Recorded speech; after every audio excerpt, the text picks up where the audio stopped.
Niekto by mohol poznamenať teraz, že je to muž bezcitný, ktorý to robí, ale tam možno sú aj nejaké príčiny, ako som hovoril, okolo toho muža Alojza Hitlera, otca Adolfa Hitlera, bola aj smrť, bola vždy prítomná. On už videl, ako jeho prvé dve manželky ohoreli a zomreli, tuberkulóza bola tam a navyše byl sám sirota, myslím, zomrela mu matka, otca pomaličku nepoznal, matka zomrela, keď byl ešte dieťa. A navyše bol aj konfrontovaný potom so smrťou svojich detí. Z toho tretieho manželstva s Klárou vzýšlo koncu 6 detí a 4 synovia a 2 dcery. S výnimkou Adolfa a Pauly Hitlerovej všetky deti zomreli. Znači všetky zomreli mladé, niektorí hned po narodení a niektorí zomreli, aj keď sú už mali pár rokov. Gustav, narodený v roku 1885, bol prvý, on zomrel koncu roku 87, znači keď je mal takých 2 roky. A Ida, narodená začiatkom roku 1888 v veku 15 mjesecov. Znači oni mali deti, ktorí tam už mali rok, alebo možda 2, potom zomreti dieťa. Není to úplne ono. Iba Adolf, Klárino tretie dieťa, znači Adolf Hitler bol tretie dieťa, narodený 20. apríla 1889 o 6:30 ráno v hostinci Gastovcom Pomar, znači v tom istom hostinci, kde oni bývali a kde oni mali tú svadbu, Braunauer am Inn, na hranici medzi Rakúskom a Bavarskom, Nemeckom dneska, a ktorý bol zapísaný ako Adolfus. On prežil detstvo. Peter Longerich, biograf, ktorého sme už spomínali, nemeckého biografa, považuje vzťah s matkou za veľmi kľúčový. A Hitlera za malého princa, domáceho tyrana v tom momente. My sme sa predstavili, že tej matke už zomreli pár detí, jeden za druhým. Už tam mali rok, 2, potom tí zomreli to deti. A potom nakonec sa ti narodí to tretie dieťa, a potom ty všetko urobíš, aby to dieťa prežilo. Znači ty začínaš ho trošku okolo toho dieťa poskakovať ako okolo malého princa. A to chrániť ho tak ďalej. A považovať ako nejakého dar Boža, a tak Boží dár a tak ďalej. A to sa muselo stať v tých prvých rokoch s Hitlerovým. A aj poznamenalo aj neskôrší vzťah medzi tom dvoma. Klára Hitlerová možno pristupovala k svojmu synovi počas jeho prvých rokov bez emocionálneho prejavu. To je tiež teória psychologov, že v tom ona bola emočne v niečom nedostupná, pretože prežila veľké straty. Znači tie prvé 2 zomreté deti. A potom, keď prekonala tú ťažkú fázu toho smutka, toho truhlenia, že potom skúšala kompenzovať tie nedostatky s tým, že sa je prehnané správala starostlivé za tom Adolfom. Bolo by logické predpokladať, že to mohlo viesť k rozvoju silnej narcistickej osobnosti, že je to pomohlo k tomu, že je ten Adolf mal ten, ako to nejaký jedináček, a v koncu nebol jedináček, a že mal to trošku tento efekt. Ale tragédie sa tým neskončili. Po Adolfovi nasledoval ešte Otto, o 3 roky mladší, ktorý krátko po narodení zomrel zase. Dieťa žilo iba 6 dní, než Otto Hitler zomrel 23. júnia 1892 na hydrocephalus, patologické rozšírenie tekutinových priestorov v mozgu, ľudové známe ako vodnatelná hlava.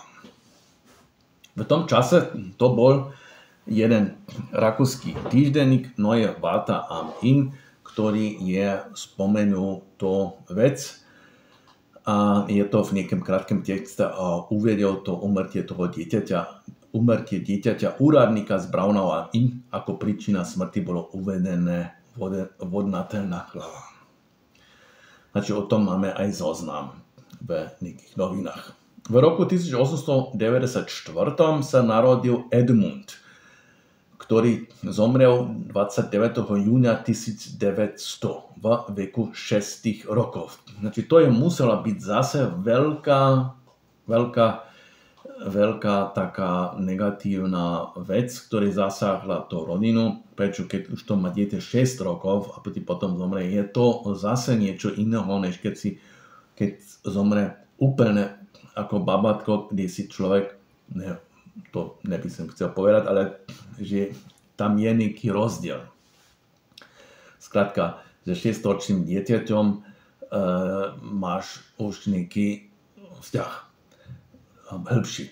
Adolfova mladšia sestra Paula sa narodila v roku 1896, znači ešte po tom Edmunde, ako najmladšie dieťa a ona žila do 1960, potom ešte po druhej svetovej vojne. O Paule budeme ešte hovoriť viac zvlášť. Teraz je otázka. Tá detská úmrtnosť u tej rodiny bola tak vysoká všade, ale je zasáhla len to rodinu hitlerovcov. Aká bola všeobecná detská úmrtnosť v tomto období? Detská úmrtnosť bola v Rakúsku v tomto období určite vysoká, vyššia než dneska, to nám je jasné. Na začiatku 19. storočia bola okolo 30%. Znači, každé tretie dieťa zomrelo okolo roku 1840. Tam, keď si mal 3 deti, 1 dieťa zomrelo, to bol vysoký procent. Potom v tej druhej polovici storočia 19. To kleslo na nejakých 20%, znači každé 5. dieťa. A okolo roku 1900, keď sa teoreticky narodili tie deti, o ktorých sme teraz hovorili, od Kláre, bola 18%. Koncom 30. rokov potom sa veľa zlepšilo a pohybovala sa okolo 6%. Znači potom to šlo fakt veľmi dole na 6%.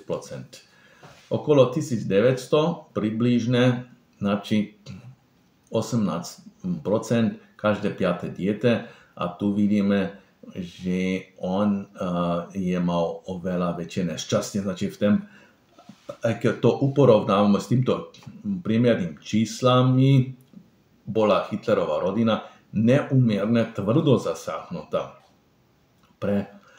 Pre rodinu to muselo byť aj nejaký zázrak, že ten Adolf aj prežil. A to muselo zohrať úlohu a v jeho vzťahu s matkou, aj úlohu v jeho charaktere, kde sa on považoval za toho vybraného, ktorého Boh tak ako vybral. Ne Boh, ale osud. Ne? Že všetci ostatní sú zomreli, len ja som to prežil. To je on spomenul veľakrát v svojom živote potom neskôr. Aj v súvislosti s inými vecma ako v prvej svetovej vojne, že kamarádi padli na tej fronte a on nepadol. Znači on je vždycky tak ten, ktorý prežije.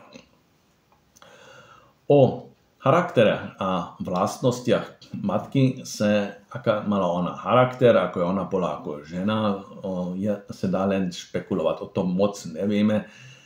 Ona nenapísala nejakých memoárov, máme málo nejakých privátnych informácií o tej rodine. Ona je opisovaná ako korektná, poriadna, čestná, skromná, chudobná mladá žena, ktorá sa starala o svoje deti a konec. Hovorí sa, že bola tichá, usporiadna, čistá, typická roľnícka dcera. Starala sa o svoje deti najmä ešte viac to je tiež už interpretácia, či to tak pravda, sa tiež nedá uveriť, že sa starala najmä o svoje vlastné biologické deti ešte viac než o tých druhých, ktorí sú tom pozostali z druhého manželstva. Znači predovšetkým sa starala o Adolfa, o Adolfa, znači on byl tam v tém nekým lepším postavený než ostatní a svojho manžela verne chválila. Znači ona mala taký rešpekt voči njemu ako neko autoritatívna osoba. Niektorí historici hovoria o tom, že oni dvaja, Alois a Klára, mali šťastný vzťah. Znači to je tiež také tvrdenie, ale že to tak úplne tyranské nebolo, že nebolo to úplne, že ona by tam trpiela a ten Alois byl ten super veľký tyran. To sa dá vidieť z toho, že ona v niečom rešpektovala aj toho manžela a nehovorila zle o ním aj po jeho smrti. Iní tvrdia, že muž jednoducho bił každého, to sú iné tvrdenia, že on byl ten tyrán, každého bil, jednoho po poriadku a panoval tam ako tyrán. Tieto dva hodnotenia, hoci sa líšia, môžu byť tiež oprávnené. Viem to aj z vlastnej skúsenosti. Vzťah napríklad, v niečom je to možno, že on byl tyran po jednej strane, ako to tvrdia niektorí, a po druhej strane, že ona ho mala rada a mala nejaký šťastný vzťah. To je možno. Ja som to videl sám v tej rodine, takej rolníckej rodine z Slovenska, bývalej Jugoslávie, kde žila rodina mojej starej matke a videl som ten vzťah, ako ona mala vzťah so svojím autoritatívnym otcom. Znači, to je po jednej strane, on je mimochodom aj 8 rokov slúžil v rakúskej uhorskej armáde, byl v tej prvej svetovej vojne a potom ešte ako profesionálny vojak, potom slúžil ďalej 4 roky, znači byl taký vojak klasický. A ja som ho aj videl, pretože on zomrel 1983 roku, v veku 97 rokov si dožil pekne. Ja som vtedy mal 13 rokov a som ho celkom dobre poznal. A videl som, ako sa on správal ešte 97-ročný do smrti. Znači, on je tam fakt panoval a keď bylo treba, niekoho tam potrestal aj fyzicky ešte s nejakou palicou, keď sa mu niečo nepáčilo. Bol násilný, autoritatívny, to je pravda. Ale zároveň bol starostlivý, ochraňujúci a mali ho radi. Znači, ja som to tiež videl, že moja mamka mala ho fakt rada. V niečom mi to pripomína možno aj toho rakúskeho vojenského trošku úradníka toho Aloisa Hitlera, znači tam možda sú nejaké paralely. Detská úmrtnosť bola v tej rodine, to sme konštatovali, nadpriemerná. Hoci Alois, otec, bol pomerne zámožný, znači on nebol ten veľký chudák, ako ho možda aj neskôr Hitler v svojej knižke Mein Kampf chce tak prikázať, že oni boli tí veľkí chudáci a žili len od chleba a vody. To nebolo pravda, on bol už dosť dobre, by som povedal, pomerne zámožný, už tam to bola nejaká stredná trieda, on si dopracoval do tej pozície. On pochádza z takých veľmi chudobných pomerov, ale Alois sa nakoniec dopracoval do toho a mal nejakých postredkov, mohol si aj dovoliť lekárov, jenom to nepomohlo. Úmrtnosť bola tam vysoká. Doktor Bloch, to byl rodinný lekár, vtedajší obvodný lekár a sa staral o to rodinu, vyhlásil, že vedel od Adolfovej staršej mentálne postihnutej sestre. Jedna od tých starších sester, ktorá zomrela, bola aj mentálne postihnutá, ktorá zomrela. Znači, tu sa pýta Walter Langer, psychológ, potom, že, a možno ne bez dôvodu, že možda v tej rodine bola aj nejaký genetický problémy, keďže Vieme, že aj sestra Hitlerovej matky Kláry, aj sestra mala postihnutého syna a tiež tam mala, tiež tá sestra mala viaceré deti, ktorí zomreli. Znači v tej celej širšej rodine ten problém, nejaký genetický problém mohol byť, že a v druhým som oni boli príbuzní, znači bol taký poluincestný vzťah. Musím pritom upozorniť, že Adolf Hitler si toho bol pravdepodobne aj vedomý. On vedel o tom, o tých mentálnych, že v tej rodine, aj v tej rodine, ktorá žila v Waldviertel, tí príbuzní, že tam boli ľudia postihnutí, aj v úzovkách divní ľudia a údajne preto potom neskôr on sám nechcel mať deti.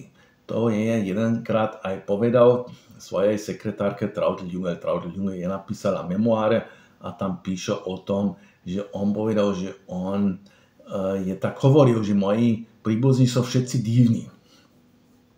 Všetci divní, všetci postihnutí, všetci, tak to je tak v privátnom rozhovoru povedal a kvôli tomu on nechce mať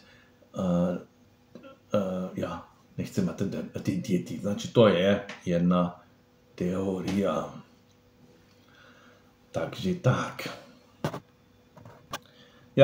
Jenom to musím ešte tu pridať, že aj to povedal Adolf Hitler tej sekretárky Traudl Junge, aj to píše v tým memoárom, že on nechce mať deti, pretože on je gény. On je geniálny a deti geniálneho človeka to majú ťažké v živote. Znači to je tiež taký, vidíme, že je to, že sa nebal len to, že by boli postihnutí, ale bal sa aj to, že by oni mali to ťažké, pretože oni ten super gény. Manžel Alois Hitler zomrel nečakané, už na dôchodku bol, ale on nebol ten starý dôchodec, ktorý tam už leží na zem. On ešte byl plný energie a plánov. Zomrel v sobotu 3. januára 1903 v hostinci Wiesinger Schiffler Stiegele v Leondinge, to je bolo blízko Linci. Číslo 12 tam zomrel. Keď, ako tam píšu, sa pokúšal posilniť pohárom vína. Znači on ráno tam prišiel, prinesli mu tam pohár vína a on za tým stolom padol o nevedomí a zomrel. Po jeho pohrebe rodina zostala v tém dome len dovtedy, kým Adolf nemusel zmeniť školu. A v roku 1905, znači 2 roky po tej smrti manžela, je vdova Klára Hitlerová predala dom v Leondingu a sa presťahovala so svojimi deťmi.